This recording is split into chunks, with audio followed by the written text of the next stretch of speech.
Hello guys! Hello ulit guys! Ngayon kasi, si ate, napapatita ko yung kanina.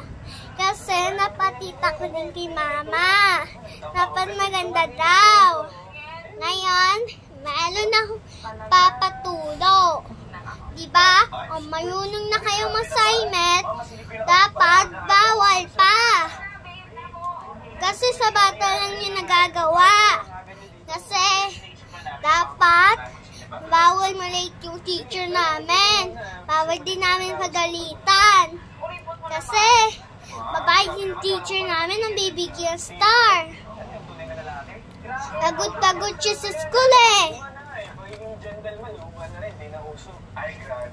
Tapos na-behave din siya eh.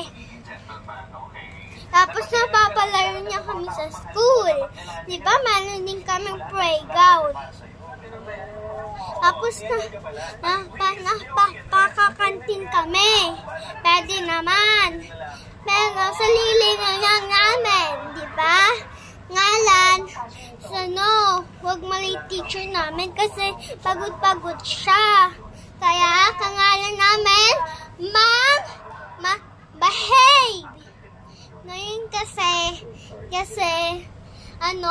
sira yung bag kong blue. Kaya big na lang naggamit ko. Bye! Bye, guys!